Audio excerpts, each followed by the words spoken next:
फरवरी, मार्च और अप्रैल मंथ्स में all India consumer price index का डेटा नहीं पब्लिश किया गया था। उसके बाद अब मीडिया में और सोशल मीडिया में ऐसी खबरें आने लगी थी कि गवर्नमेंट डीए और डीआर को मर्ज कर सकती है 50% के बाद में। अब फिर से, लेकिन उसके बाद गवर्नमेंट ने जैसे ही कोड ऑफ कंडक्ट वापस लिया गया, उसके बाद में कर्मचारियों, पेंशनर्स और फैमिली पेंशनर्स का जो डीए और डीआर होता है उसको फिर से अपडेट कर दिया गया और उसमें बाद फिर से अब डीएडीआर आने लगा, उसके डेटा पब्लिश कर दिया गया। लेकिन अब फिर से जो all India consumer price index का डेटा है वो रोक दिया गया है। तो अब फिर से ऐसी बातें होने लगी हैं कि क्या सरकार इसको मर्ज करने वाली है। साथ ही साथ कर्मचारियों, पेंशनर्स और फैमिली पेंशनर्स के जो डीए और डीआर होगा उसमें क्या अपडेट होगा। लेकिन मैं आपको पहले ही बता देता हूं कि अभी कुछ दिन में ये चीजें क्लियर हो जाएंगी। All India consumer price index का जो डेटा है वो पब्लिश कर दिया जाएगा। साथ ही साथ कर्मचारियों का जो डेटा होगा उसमें डेटा के बेसिस पे ही आपका जुलाई मंथ का और आपका डीए और डीआर उसमें तय किया जाएगा। मोस्ट प्रोबेबली चांसेस है 53% है। फिर भी अगर इसमें डेटा में बहुत ज्यादा चेंजेस होते हैं तो ज्यादा से ज्यादा ये 54% तक जा सकता है, इससे ऊपर ये नहीं जाएगा। अब बात करते हैं 18 मंथ्स के डीए और डीआर पर क्या बड़ा अपडेट आया है। बेसिकली 18 मंथ्स के डीओ डीआर पर एक बड़ा अपडेट ये आया है कि भारतीय प्रतिरक्षा मजदूर संघ की तरफ से एक इंपॉर्टेंट लेटर जारी किया गया है, देख सकते हैं आप, फाइनेंस मिनिस्टर को, जिसमें कोविड के टाइम का जो डीएनएस अलाउंसेस का जो एरियर्स था वो रोका गया था, उसको देने की बात फिर से की जा रही है, जिसमें रिक्वेस्ट की गई है। आप सब्जेक्ट में भी देख सकते हैं, request for review of decision on DNS allowances arrears for Covid period.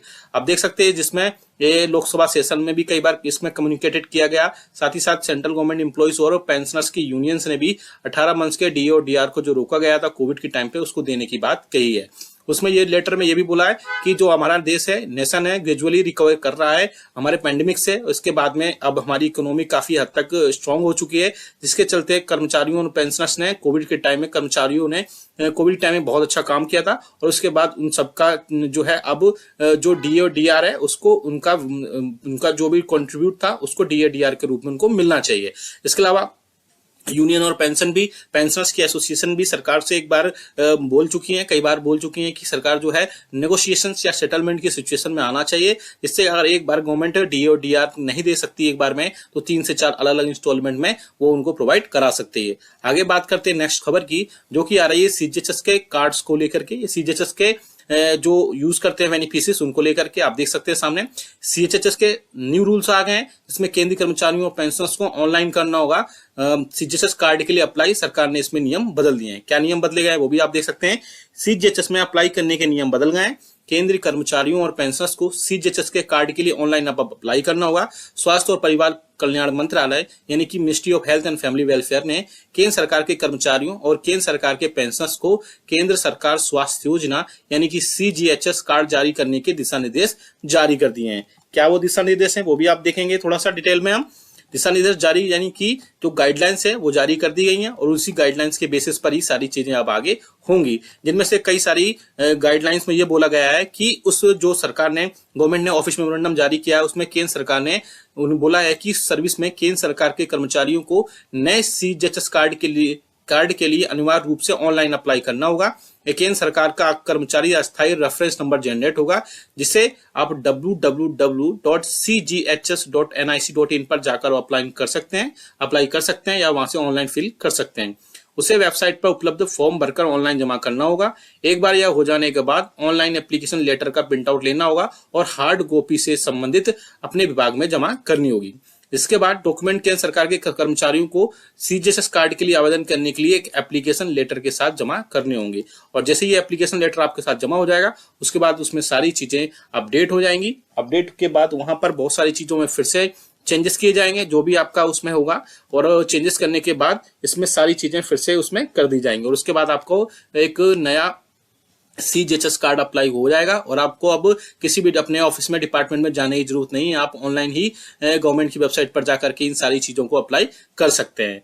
आपने देखा यहाँ पे मैंने 3 से 4 बड़ी अपडेट बताई, जिनमें 18 मंथ्स के डीआर का एरियर आपको मिलना चाहिए। हालांकि बहुत सारे पेंशनर्स ये बोलते हैं कि गवर्नमेंट जब 18 मंथ्स का डीए और डीआर का एरियर के लिए मना कर चुकी है तो फिर आप बार बार इसको क्यों बोलते हैं। बेसिकली बता दूंगा 18 मंथ्स के डीए और डीआर आपको मिलना चाहिए। बहुत सारे पेंशनर्स भी इसके रिगार्डिंग लगातार पूछते रहते हैं कि 18 मंथ्स के डीए और डीआर के बारे में क्या चीजें चीजें चल रही है, तो उसके रिगार्डिंग मैंने बताया है। आगे आने वाले दिनों में इसमें बहुत सारी चीजें और भी अपडेट होंगी 18 मंथ्स के डीए डीआर पर, वो भी हम आपको जरूर बताएंगे। अब हमें कमेंट करके जरूर बताएगा कि आपके हिसाब से 18 मंथ्स के डीए डीआर पर कितना आपको पैसे बनते हैं, या फिर आपको उनको 18 मंथ्स का डीए और डीआर आपको मिलना चाहिए, नहीं मिलना चाहिए। वीडियो अच्छा लगा तो लाइक करेगा, शेयर सभी के साथ करेगा। ऐसी न्यूज इन्फॉर्मेशन अपडेट्स के लिए आप हमारे चैनल को भी फ्री में सब्सक्राइब कर लेगा। मिलते हैं आपको नेक्स्ट वीडियो में। Thank you so much. Welcome है आपका हमारे YouTube चैनल में। आज मैं आपको 8वें वेतन आयोग पर बहुत सारी और बहुत ही इंपॉर्टेंट अपडेट्स दूंगा। मैं आपको बताऊंगा कि 8वें वेतन आयोग में क्या आपका फिटमेंट फैक्टर हो सकता है। सारा एक चार्ट लेकर आया हूं, डिटेल में बात करेंगे पूरा 8वें वेतन आयोग पर। आपके ग्रेड पे, आपके लेवल के हिसाब से क्या क्या आपका बेसिक होगा 8वें वेतन आयोग में, वो भी मैं बताऊंगा। क्या फिटमेंट फैक्टर हो सकता है, वो भी मैं बताऊंगा। साथ ही साथ 4th, 5th, 6th और 7th पे कमीशन में कितने % की हाइक हुई आपकी, क्या फिटमेंट फैक्टर रहा, कितनी मिनिमम बेसिक सैलरी थी, कितनी मिनिमम बेसिक पेंशन थी, उस पर भी बात करेंगे। और जानेंगे कि 8वें वेतन आयोग का जो प्रपोजल है वो गवर्नमेंट कब तक दे सकती है, कब तक लागू हो सकता है, क्या सारे इसमें अपडेट्स होंगे। यानी एक ही वीडियो में आपके 8वें वेतन आयोग पर, यानी कि 8th CPC पर सारे अपडेट्स मिल जाएंगे। साथ ही साथ आप अपनी बेसिक पेंशन और बेसिक सैलरी भी देख पाएंगे अगर 8वां वेतन आयोग जिस हिसाब से लागू हो सकता है। तो पूरा डिटेल में बात करेंगे, इसलिए इस वीडियो को पूरा लास्ट तक देखिएगा। और अगर चैनल पर पहली बार आए तो चैनल को फ्री में सब्सक्राइब जरूर करिएगा। सब्सक्राइब के ब्लैक बटन को प्रेस करके साथ ही साथ आप हमारी वीडियोस की लेटेस्ट अपडेट्स के लिए, लेटेस्ट इन्फॉर्मेशन के लिए बेल आइकन को यानी घंटे के निशान को प्रेस करना बिल्कुल मत भूलेगा। तभी आपके पास हमारी वीडियोस की लेटेस्ट अपडेट्स आ पाएगी और आप हमारी वीडियोस को इसी तरीके से आगे भी वॉच कर पाएंगे। सबसे पहले जानते हैं कि किन पे कमीशन में कितनी बढ़ोतरी हुई। थोड़ा एक रफली आइडिया लगेगा इससे कि 8th पे कमीशन में कितनी बढ़ोतरी हो सकती है। सामने एक आप चार्ट देख पा रहे हैं जिसमें 8th जिसमें पे कमीशन लिखा गया है। दूसरे नंबर पे आप देख सकते हैं कितने % हाइक हुआ, वो देख सकते हैं। क्या फिटमेंट फैक्टर रहा, वो यहाँ पर है। साथ ही साथ कितनी मिनिमम बेसिक सैलरी थी और उसके हिसाब से यहाँ पर किस हिसाब से बढ़ोतरी हुई। तो सबसे पहले हम बात करते हैं 4th पे कमीशन की।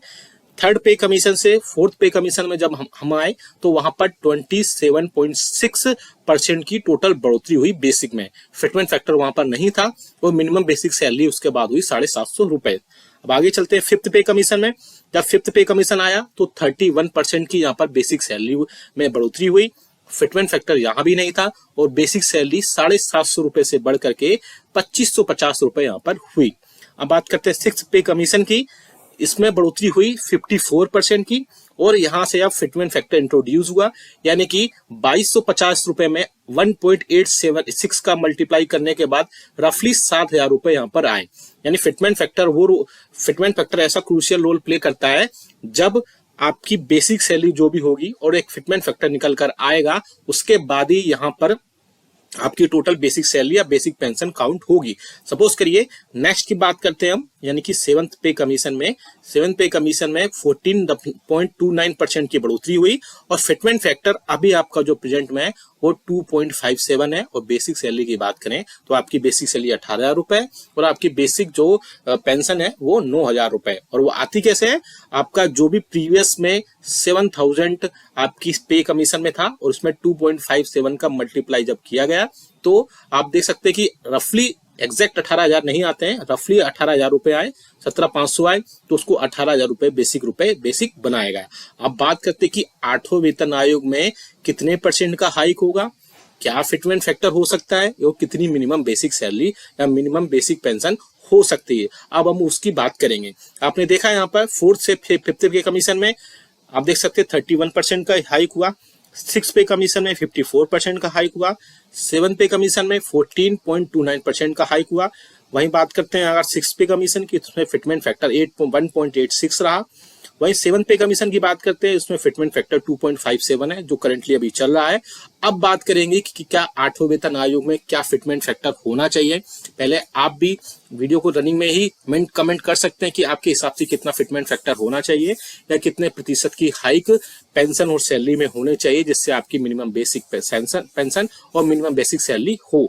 हम पूरा डिटेल में चार्ट देखेंगे 8वें वेतन आयोग में क्या चार्ट होगा, क्या सारी अपडेट्स होंगी, वो चार्ट हम लेकर आए। आप देख सकते हैं ये चार्ट है और हम इसमें फिटमेंट फैक्टर जो है 2.528 लेकर आए। यानी फिटमेंट फैक्टर हम अगर एक्सपेक्टेड बात करते हैं, इसमें कम ज्यादा भी हो सकता है, एग्जैक्ट यही भी हो सकता है। मैं आपको एक रफली आइडिया दे रहा हूं कि फिटमेंट फैक्टर 2.28 अगर हम लेकर चलते हैं तो क्या आपका बेसिक पेंशन होगा, क्या बेसिक सैलरी होगी, ये सारी चीजें हम इस पर बात करेंगे। लेकिन सबसे पहले इस चार्ट पर, इस टेबल पर बात करने से पहले हम थोड़ा सा ये बात कर लेते हैं कि 8वां वेतन आयोग का प्रपोजल कब तक आ सकता है, क्या इसमें अपडेट्स आएंगे, वो हम यहाँ पर देख लेते हैं। सबसे पहले आप देख सकते हैं मीडिया में जो खबरें आई उन पर बात करें थोड़ा सा। 8th pay commission central government receives proposal expected to be unveiled in July 2024, यानी कि जुलाई 2024 तक सेंट्रल गवर्नमेंट एक प्रपोजल एक्सपेक्ट कर रहे हैं सेंट्रल गवर्नमेंट से। आप देख सकते हैं इसमें Central government has received a comprehensive proposal to establish the 8th Central Pay Commission (CPC), timed with the upcoming budget for 2024, expected to be unveiled in July. The proposal aims to review and revise the basic pay, allowances, pensions and other benefits for central government employees and pensioners. यानी कि जुलाई में जो budget session है, जो आने वाला budget session है, उसमें इस पर बात हो सकती है। आगे आप देख सकते हैं urgent call for the 8th pay commission. Mister Shiv Gopal Mishra, secretary of the national council staff side of joint consultative machinery यानी JCM for central government employees has urged the government to prioritise the formation of 8th CPC. In a detailed letter to the cabinet secretary, Mishra highlighted the need for this commission to address the economic challenges faced by the government employees and government pensioners. तो आप देख सकते हैं कि जो NCJCM के secretary है mister Shivgopal Mishra, उन्होंने गवर्नमेंट को एक लेटर लिखा और लेटर में 8वें वेतन आयोग को जल्द से जल्द लाने की, जल्द से जल्द फॉर्म करने की बात कही गई है, क्योंकि इकोनॉमिक जो भी चैलेंजेस हैं वो बहुत ज्यादा फेस करने पड़ रहे हैं गवर्नमेंट एम्प्लॉइज को और गवर्नमेंट पेंशनर्स को। अब बात करते हैं थोड़ा सा बैकग्राउंड की और क्या टाइमिंग हो सकती है 8वें वेतन आयोग की, उस पर भी एक बड़ी हम यहाँ पर डिस्कशन करेंगे। Traditionally, the central government commission is formed every 10 years to evaluate and recommend changes to the pay structures, allowances and benefits of central government employees, incorporating necessary adjustment for inflation. यानी कि 8वें वेतन आयोग या कोई भी पे commission होता है, वो उसका एवोल्यूशन और रिकमेंडेशन किए जाते हैं, उसके वेतन भत्ते और जो भी बेनिफिट्स होते हैं सेंट्रल गवर्नमेंट एम्प्लॉइज और पेंशनर्स के, वो इन्फ्लेशन के चलते ऐसा सब किया जाता है। द 7th पे commission established by the prime minister on February 28, 2024 implemented its recommendation starting from 1/2016। आपको पता ही कि 7वें वेतन आयोग को गठन 28 फरवरी 2024 को किया गया था, जो कि 2014 को किया गया था, जो कि 1 जनवरी 2016 से लागू किया गया था। अब बात करते हैं CPC कब से स्टार्ट हो सकता है। The 8th CPC is proposed to commence from 1 जनवरी 2026, यानी कि एक जो आपका 8वां वेतन आयोग है, एक्सपेक्टेड है कि 1 जनवरी 2026 से इसे एक्सपेक्ट किया जा रहा है। However, the government has yet to announce the formal establishment, leaving over 1 crore central government employees and pensions awaiting updates। आप देख सकते हैं कि जो सेंट्रल गवर्नमेंट के 1 करोड़ एम्प्लॉइज और पेंशनर्स है, वो 8वें वेतन आयोग का इंतजार कर रहे हैं और देखना होगा कि कब तक इसमें क्या क्या चीजें अपडेट होती हैं। मोस्ट प्रोबेबली चांसेस है कि जुलाई तक इसमें कोई ना कोई अपडेट निकल कर आएगा और उसके बेसिस पर हम फिटमेंट फैक्टर के बढ़ोतरी होने के बाद कर्मचारियों, पेंशनर्स और फैमिली पेंशनर्स का 8वें वेतन आयोग का गठन हो सकता है। हम प्रोजेक्शन की बात कर रहे हैं यहाँ पर, इसमें कोई भी बढ़ोतरी या कमी हो सकती है। प्रोजेक्टेड है 8th पे कमीशन के हिसाब से अगर हम बात करते हैं यहाँ पर, तो आप देख सकते हैं 8th CPC for level 1 to level 5 fitment factor की बात करें यहाँ पर, क्योंकि मैंने अभी प्रीवियस बताया कि फिटमेंट फैक्टर ही सबसे बड़ा रोल, क्रूशियल रोल प्ले करेगा आपकी पेंशन, आपकी सैलरी में कितनी बढ़ोतरी होती है। तो आप देख सकते हैं हमने level 1, level 2, level 3, level 4, level 5 की यहाँ पर टेबल लेकर आए हैं, जिसमें 6 पे कमीशन, 8वें पे कमीशन में कितनी बेसिक आपकी होने जा रही है वो हम इस टेबल में बताने जा रहे हैं। तो आप सबसे पहले बात करते हैं लेवल 1 की। अगर आपका बेसिक इस टाइम पे 18,000 रुपए है, तो आपका 8th पे कमीशन में फिटमेंट फैक्टर 2.28 के बेसिस पर 41,000 रुपए हो सकता है। वही बात करें इसमें आपका लेवल 1 में अगर आपकी बेसिक 18,500 रुपए है, तो 42,000 रुपए आपका बेसिक हो सकता है। वही हम बात करें लेवल 1 में आपका अगर बेसिक 19,100 रुपए है, तो 43,400 रुपए यहाँ पर हो सकता है। ऐसे इसमें बढ़ोतरी होती है, 19,700 है तो 44,700 हो जाएगा, 20,300 है तो 4600 हो जाएगा, 20,900 है तो 47,400 हो जाएगा, 21,500 है तो 48,800 हो जाएगा, 2200 है 50,200 हो जाएगा, 22 और 800 है तो 51,800 हो जाएगा। ऐसे ही करके इसमें बढ़ोतरी होती जाएगी। आप ये टेबल का स्क्रीनशॉट भी ले सकते हैं या फिर आप कमेंट बॉक्स में यस लिखेंगे, वहां से आप ये टेबल सीधा सीधा डाउनलोड कर पाएंगे। आप देख सकते हैं आपकी जो भी बेसिक होगी उसके हिसाब से आप यहाँ पर टेबल देख लीजिएगा और आप अपना जो भी आपका बेसिक है वो यहाँ से डाउनलोड कर पाएंगे। काफी बड़ी टेबल है, आप इसमें 40 कॉलम्स बनाए गए हैं। अब बात करते हैं लेवल 2 की। अगर लेवल 2 में आप अगर आते हैं और आपका अगर बेसिक जो है वो 19,900 है तो 8 पे कमीशन में आपका फिटमेंट फैक्टर 2.28 के बेसिस पर आपका जो सैलरी बेसिक होगा वो 45,400 रुपये होगा। वहीं अगर हम बात करें आपका लेवल 2 में 20,500 अगर आपका बेसिक है तो 8 पे कमीशन में 46,700 रुपये हो सकता है। वहीं बात करें हम 21,100 रुपये अगर आपका बेसिक है तो 48,100 रुपये हो जाएगा। और अगर 21,700 रुपये आपका अगर बेसिक है तो 49,500 रुपये आपके बेसिक होने की पॉसिबिलिटीज हैं। वहीं आप अगर टेबल को इसको देखें तो सारे बढ़ते हुए क्रम में आपकी 8 पे कमीशन में कितना टेबल होगा, कितना आपका फिटमेंट फैक्टर के बेसिस पर होगा वो आपका हो सकता है। वहीं हम लेवल 3 की बात करें, अगर आपका लेवल 3 में जो ग्रेड पे है वो 2,000 रुपये है। आप देख सकते हैं लेवल 3 में बेसिक अगर आपका 21,700 रुपये है तो आप 49,500 रुपये यहाँ पर आपका बेसिक हो सकता है। यही बात करें अगर हम आपका बेसिक 22,400 रुपये है तो 51,100 रुपये तक इसमें पॉसिबिलिटीज जताई जा रही है। वहीं बात करें अगर हम फिर से 23,100 रुपये इसका बेसिक है तो 52,700 रुपये बेसिक हो सकता है। लेवल 3 में फिर से अगर हम आपका बेसिक बात करें 23,800 तो 54,300 यहाँ पर हो सकता है। फिर से अगर हम बात करें 24,500 तो 55,900 आपका यहाँ पर बेसिक दिखाई दे रहा है। बात करें फिर से लेवल 4 जो कि ग्रेड पे होता है 2400, इसमें अगर हम बात करें तो 7 CPC में बेसिक स्टार्ट होता है 25,500 से, तो 8वें वेतन आयोग में 2800 ग्रेड पे होने के बाद 2800 फिटमेंट फैक्टर 2.28 होने के बाद आपका बेसिक 58,100 रुपये हो सकता है। वहीं 26,300 की बात करें, अगर आपका बेसिक 26,300 होता है तो 60,000 रुपये आपका बेसिक हो सकता है। अगर हम बेसिक की बात करें 27,100 अगर आपका बेसिक होता है तो आपका फिटमेंट फैक्टर 2.28 के बेसिस के बाद 61,800 रुपये यहाँ पर बढ़ोतरी हो सकती है। वहीं अगर 4th की बात करें, अगर आपका बेसिक 27,900 रुपये है तो इसमें 63,600 रुपये, और अगर आपका बेसिक 28,700 रुपये है तो 65,400 रुपये आपकी बेसिक होने की पूरी पॉसिबिलिटीज बताई जा रही है।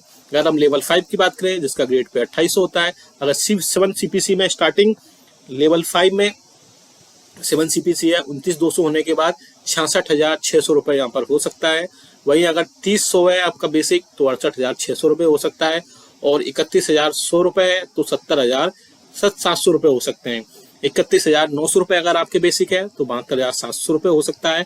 32,900 बेसिक है तो आपका 75,000 टोटल बेसिक हो सकता है। और वहीं बात करें 33,900 अगर आपका बेसिक है तो 77,300 रुपये आपका बेसिक होने की यहाँ पर 8वें वेतन आयोग में पॉसिबिलिटीज जताई जा रही है। ये बहुत अच्छी टेबल है।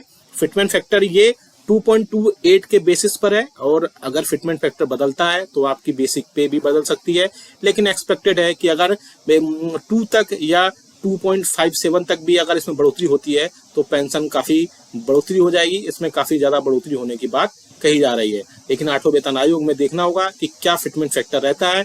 आप भी हमें कमेंट करके बताएगा कि आपके हिसाब से कितना प्रतिशत फिटमेंट फैक्टर हो सकता है, और क्या फिटमेंट फैक्टर पर आपको कितनी बेसिक पेंशन और बेसिक सैलरी आपको चाहिए, आप हमें कमेंट करके जरूर बताएगा। और आप अगर इसको डाउनलोड करना चाहते हैं इस टेबल को तो कमेंट बॉक्स में यस लिख दीजिएगा, वहां से सीधा आप इसको डाउनलोड कर पाएंगे। और वेलकम है आपका हमारे यूट्यूब चैनल में। पेंशनर्स, फैमिली पेंशनर्स और कर्मचारियों के लिए उनके फिक्स्ड मेडिकल अलाउंसेस, साथ ही साथ पेंशनर्स के और फैमिली पेंशनर्स के उनकी पेंशन में एरियर्स को लेकर के एक बहुत बड़ा अपडेट देने वाला हूं। एक इंपॉर्टेंट लेटर भारत सरकार के वित्त मंत्रालय के व्यय विभाग के केंद्रीय पेंशन लेखा आयोग यानी कि गवर्नमेंट ऑफ इंडिया के मिनिस्ट्री ऑफ फाइनेंस के डिपार्टमेंट ऑफ एक्सपेंडिचर के सेंट्रल पेंशन अकाउंटिंग ऑफिस की तरफ से एक इंपॉर्टेंट ऑफिस मेमोरेंडम जारी कर दिया गया है। जी हाँ दोस्तों, जिससे कि आपकी फिक्स्ड मेडिकल अलाउंसेस और आपकी जो पेंशन में एरियर के इम्प्लीमेंटेशन से रिलेटेड एक बहुत ही बड़ी मीटिंग हुई, जो कि मीटिंग होने के बाद में वहां पर बहुत सारे चीफ कंट्रोलर आए पेंशन के, और बहुत सारी चीजें उसमें डील हुई, तो जिससे पेंशन आपके खातों तक सही पहुंचे, आपके एरियर्स आपको टाइम पर मिले, और इसके अलावा और भी कई सारी चीजों पर डिस्कशन हुआ। पूरा डिटेल में जानेंगे हम। सामने आप नोटिफिकेशन भी देख रहे होंगे जो कि मैंने बताया किसकी तरफ से जारी किया गया है। साथ ही साथ और उस मीटिंग में क्या क्या हुआ, कौन कौन से डिसीजन लिए गए आपके वेलफेयर से रिलेटेड या आपके बहुत सारी चीजों से रिलेटेड, वो भी हम इस वीडियो में बात करेंगे। इसके अलावा आपके बहुत सारे पेंशन ऐसे हैं जिनको अभी पता ही नहीं है कि उनकी पेंशन में बहुत सारे एरियर्स जुड़ने होते हैं या बहुत सारे एरियर्स उनको मिलने होते हैं। तो उसी के रिगार्डिंग हम बात करेंगे कि वो कौन कौन से अपने सारे डॉक्यूमेंटेशन करके अपना एरियर्स ले सकते हैं और कौन कौन से पेंशन के एरियर्स के अलावा फिक्स्ड मेडिकल अलाउंसेस पर भी बहुत सारी चीजें हो सकती हैं। एक बड़ी वर्चुअल मीटिंग हुई जिसमें कई सारे लोग इकट्ठा हुए और उसमें एक मीटिंग जो ही वो चीफ कंट्रोलर हैं पेंशन डिपार्टमेंट्स के चेयरपर्सन के रूप में उनको लिया गया और उस मीटिंग में कई सारी चीजों पर बात की गई, जिसमें पेंशन के जो एरियर्स हैं जो पीएओ की तरफ से सीपीएओ लेवल पर जारी किए जाते हैं उन सब पर भी वहां पर बात हुई, जो कि आप नोटिफिकेशन सामने देख सकते हैं। पूरा डिटेल में जानेंगे, वीडियो थोड़ा बड़ा हो जाएगा लेकिन आप पूरा डिटेल में जानेगा, सारी चीजें डिटेल में जानेंगे। बने रहिए आप हमारे चैनल पर। इसी तरीके से आपसे एक अपील करना चाहूंगा कि आप अगर हमारे चैनल अभी तक फ्री में सब्सक्राइब नहीं किया है तो चैनल को फ्री में सब्सक्राइब जरूर कर लीजिए। सब्सक्राइब के ब्लैक बटन को प्रेस करके साथ ही साथ आप हमारे वीडियोस की लेटेस्ट इन्फॉर्मेशन और लेटेस्ट अपडेट्स के लिए घंटे के निशान को प्रेस करना बिल्कुल मत भूलिएगा, तभी आपके पास हमारी वीडियोस की लेटेस्ट अपडेट्स आ पाएंगी और आप हमारी वीडियोस को इसी तरीके से आगे भी वॉच कर पाएंगे। आपको इन्फॉर्मेशन के लिए एक अपडेट दे दूं, पेंशनर्स और फैमिली पेंशन से रिलेटेड, हमारे वेलफेयर से रिलेटेड हमारे चैनल पर कर्मचारियों और पेंशनर्स के जितने भी डाउट्स होते हैं, चाहे वो पेंशन बेनिफिट्स हो या फिर अदर बेनिफिट्स हो, उनसे रिलेटेड अगर आपको कोई डाउट है तो हमें कमेंट बॉक्स में कमेंट करिएगा। हम नेक्स्ट वीडियो में उनको वहां पर अपडेट करने के लिए पूरी जो भी इंफॉर्मेशन होगी वो उनको अपडेट कर देंगे। सामने आप एक नोटिफिकेशन देख पा रहे हैं, चलो जल्दी से देख लेते हैं, फिर बाद में और भी इंफॉर्मेशन है वो भी देखेंगे और इस मीटिंग में क्या क्या हुआ। आप देख सकते हैं ऑफिस मेमोरेंडम जारी किया गया है मिनिस्ट्री ऑफ फाइनेंस के डिपार्टमेंट ऑफ एक्सपेंडिचर की तरफ से, जिसमें आप देख सकते हैं सब्जेक्ट में implementation of arrear of pension and fixed medical allowances, यानी आपके फिक्स्ड मेडिकल अलाउंसेस और पेंशन के जो एरियर्स हैं उसके इम्प्लीमेंटेशन को लेके ये सर्कुलर जारी किया गया है। साथ ही साथ उसमें जो मीटिंग हुई, जो बैठक हुई, उसमें क्या चीजें वो भी हम बताएंगे। आप देख सकते हैं यहाँ पर a virtual meeting on the aforementioned subject was conveyed on under the chairperson of chief controller pension. जैसे कि मैंने आपको बताया कि आपकी जो चेयरपर्सन थे उस मीटिंग में वो चीफ कंट्रोलर थे पेंशन के। इसके अलावा और भी कई सारी चीजें हुई जिसमें इन पर बहुत सारी चीजों पर अपडेशन दिया गया। क्या क्या चीजें हुई वो हम जानेंगे इस वीडियो में। 60 लाख पेंशन धारकों के लिए खुशखबरी, एरियर्स और फिक्स मेडिकल अलाउंसेस को लेकर बड़ा तोहफा जारी। आपको बता दूं कि पेंशन धारकों के ईपीपीएफ में फिक्स्ड मेडिकल अलाउंसेस और एरियर्स का कॉलम ना रहने से उनको समझ में नहीं आता था कि उनको कितना एरियर मिला है, कितना मिलने वाला है। साथ ही साथ उनको यही नहीं पता चलता था कि फिक्स्ड मेडिकल अलाउंसेस या उनके जो एरियर्स हैं उनकी क्या सिचुएशन है, क्या है। इस समस्या को, पेंशन धारकों की इस समस्या को केंद्र सरकार ने अब निजात कर दिया है। इसमें हम बात करेंगे पेंशन धारकों की अब नहीं होगी सुविधा, ईपीपीएफ में क्या क्या शामिल किया जाएगा, बैठक में क्या क्या निर्णय लिए गए, इस तारीख तक सिस्टम में बदलाव करना है, यानी किस तारीख तक सारी चीजों से बदलाव करना है। साथ ही साथ मैनुअल जो प्रक्रिया है उससे भी वहां पर एक बड़ी निजात मिलेगी, वो भी हम यहाँ पर देखेंगे। वित्त मंत्रालय के डिपार्टमेंट ऑफ एक्सपेंडिचर के अंतर्गत सीपीएओ के द्वारा 65 लाख पेंशन धारकों के लिए शानदार तोहफा जारी कर दिया गया है। अब पेंशन भोगियों के ईपीपीएफ में फिक्स मेडिकल अलाउंसेस और एरियर का कॉलम भी जुड़ेगा, जिससे पेंशन और फैमिली पेंशन को बहुत ज्यादा राहत वहां पर मिलेगी। और इसके अलावा अब पेंशन धारकों को नहीं होगी सुविधा, क्या क्या असुविधा नहीं होगी वो भी हम जानेंगे यहाँ पर। इसके माध्यम से पेंशन भोगी अपने फिक्स्ड मेडिकल अलाउंसेस और एरियर की जानकारी कुछ सेकंडों में प्राप्त कर सकते हैं। सीपीएओ द्वारा सभी पेंशन भुगतान करने वाले बैंकों के सीपीसीसी के प्रमुख हेड को आदेश दिया गया है कि वे अपने सिस्टम को इस प्रकार से अपग्रेड कर लें ताकि पेंशन धारकों को किसी भी तरह की सुविधा ना हो। तो आप देख सकते हैं कि आपके लिए जितने भी वहां पर बाकी चीजें होती है उन सब चीजों के लिए सीपीसीसी को एक इम्पोर्टेंट अपडेट दिया गया है, यानी सीपीसीसी हेड यानी आपके पेंशन के हेड्स को सभी एक इम्पोर्टेंट अपडेट दे दिया गया है। इसके तहत उनको बोला गया है कि आपकी जो भी उनके सिस्टम है उसको अपग्रेड किया जाए। साथ ही साथ अपग्रेड करने के बाद वहां पर सारी चीजें पेंशन को बताई जाएं, जिससे पेंशन धारकों को कोई भी सुविधा वहां पर कोई भी असुविधा का वहां न हो और पेंशन को चंद सेकंड्स में सारी चीजें मिल सके। ईपीपीओ में क्या क्या शामिल किया गया है वो भी आप देख सकते हैं। सीपीएओ ने बताया कि भविष्य में पेंशन धारकों के फिक्स्ड मेडिकल अलाउंसेस और उनके एरियर के जुड़े सभी केस, जो भी कितने भी केस होंगे सारे, यानी जो भी इश्यूज होंगे डिजिटली रूप में भेजे जाएंगे। अब पेंशन धारकों के ईपीपीओ में फिक्स मेडिकल अलाउंसेस और एरियर का कॉलम रहेगा, जिससे पेंशन भोगी इन बातों से अवगत रहेंगे। अभी तक आपको पता है कि जितने भी आपकी सीपीएओ से सारी चीजें आती है, उनमें आपके मेडिकल अलाउंसेस और जो भी एरियर्स होते हैं उनका डिजिटली रूप में आपको भेजे जाएंगे। इससे पहले ये होता था कि वो सारी चीजें वहां पर ऐड होकर नहीं आती थी, जिससे पेंशन धारकों को बहुत ज्यादा या पेंशनर्स को, फैमिली पेंशनर्स को बहुत ज्यादा दिक्कतों का सामना करना पड़ता था। अब ये सारी चीजें नहीं होंगी और फिक्स मेडिकल अलाउंसेस और एरियर्स का कॉलम आ जाएगा, जिससे सारी, और इसके अलावा सीपीआईओ आपके जितने भी केस होंगे वो सारी चीजें टैली करेंगे और टैली करने के बाद वहां पर आपको सारी चीजें एक ही साथ वहां पर ली जाएंगी। इसके अलावा सीपीएओ द्वारा ने 6 मई 2024 को एक सर्कुलर जारी किया, जो कि मैं पहले दिखा चुका हूं। इस मामले में एक बैठक भी हो चुकी है और उस बैठक में क्या क्या निर्णय लिया गया वो भी हम देखेंगे इसमें। इस बैठक में पेंशन एरियर और फिक्स्ड मेडिकल अलाउंसेस को लेकर एक बहुत ही डिटेल्ड डिस्कशन किया गया और उसके बाद ये निर्णय लिया गया कि इन्हें ईपीपीओ में शामिल कर दिया जाए, ताकि पेंशन भोगियों को पेंशन के सारी चीजें उनको अवगत हो सके, उनको कितना एरियर मिलता है, कितना मिलने वाला है, कितना फिक्स्ड मेडिकल अलाउंसेस बढ़ रहा है, और भी एरियर्स कितना है, और भी बाकी सारी चीजें जो हैं वो सारी चीजें उस सर्कुलर में मैंने आपको बताया। जो सर्कुलर मैंने पहले मिनिस्ट्री ऑफ फाइनेंस का डिपार्टमेंट ऑफ एक्सपेंडिचर का बताया था, उसमें ये सारी चीजें वहां पर मेंशन की गई थी। अगर आप भी उसको डाउनलोड करना चाहते हैं तो कमेंट बॉक्स से यस लिखिएगा, वहां से सीधा डाउनलोड कर पाएंगे। और भी चीजें हैं उसमें, वो भी डिटेल में मैं बताऊंगा। इस तारीख तक सिस्टम में करना है बदलाव। सभी पेंशन भोगी भुगतान करने वाली बैंकों के सीपीसीसी हेड को कहा गया है कि वे 15 मई 2024 तक अपने सिस्टम में जरूरी बदलाव कर लें। इसके सार्थक नतीजे मिलने के बाद फिक्स्ड मेडिकल अलाउंसेस और पेंशन से जुड़े सभी एरियर्स के केसों की प्रक्रिया पूरी डिजिटल तरह से होगी। और इसके बाद ईपीपीओ में फिक्स्ड मेडिकल अलाउंसेस, एरियर्स, ये दोनों कॉलम शामिल होने के बाद पेंशन धारकों को किसी भी तरीके कोई भी समस्या नहीं आएगी। यानी कि जो अभी मैंने बताया 6 मई 2024 का जो लेटर आया मिनिस्ट्री ऑफ फाइनेंस के डिपार्टमेंट ऑफ एक्सपेंडिचर के सीपीएओ की तरफ से, उसमें ये सारी चीजें सीपीसीसी को हेड को कहा गया कि 15/5/2024 तक आप अपने सिस्टम में जरूरी बदलाव कर लें और इन कॉलम्स को भी ऐड कर लें, जिससे पेंशनर्स के लिए वहां पर कोई भी समस्या का ना हो और सारी चीजें उनको वहां पर एक साथ मिल सके। और इसके अलावा आगे चलते हैं, इसमें मैनुअल प्रक्रिया से मिलेगी निजात। जी हाँ दोस्तों, इस प्रकार पेंशन धारकों को जो भी मैनुअल प्रक्रिया होती है उससे निजात मिल जाएगी। कोई भी पेंशन भोगी अपने ईपीपीओ में ये सारी चीजें देख सकेगा कि उसके फिक्स्ड मेडिकल अलाउंसेस या एरियर की सिचुएशन क्या है, क्या स्टेटस है, क्या उनको मिला हुआ है, क्या बैंक्स के पास पहुंच गया है। इसके अलावा सीपीओ ने बताया कि अगर पेंशन भुगतान करने वाली बैंकों को इस प्रक्रिया को शुरू करने में कोई परेशानी आती है तो उस स्थिति में टेक्निकल मदद के लिए आपको साइंटिफिक अफसर SBCPO को संपर्क कर सकते हैं। तो ये कई सारे चीजों में अपडेट किया गया है। अब आपको सारी चीजें मैनुअल के बाद में सारी चीजें डिजिटल कर दी जाएंगी और डिजिटल होने के बाद में पेंशनर्स को बहुत ज्यादा राहत मिलेगी। देख सकते हैं जैसा कि ये मैंने नोटिफिकेशन या बोल सकते हैं सर्कुलर पहले भी आपको बताया था। इस सर्कुलर के जरिए ही सारी चीजें पेंशन और पेंशनर्स के जितने भी बेनिफिट्स हैं, चाहे उनके एरियर्स में पेंशन को लेकर के हो या फिक्स्ड मेडिकल अलाउंसेस को, वो सारी चीजें क्लियर की जाएं। और अगर आपको कोई टेक्निकल एडवाइस लेनी है तो आप देख सकते हैं श्री धीरज कुमार, साइंटिफिक ऑफिसर SBCPO, या फिर ये मेल आईडी आप देख सकते हैं dheeraj.kumar89@nic.in पर भी आप कांटेक्ट कर सकते हैं। इंपॉर्टेंट सर्कुलर है सभी पेंशनर्स के लिए।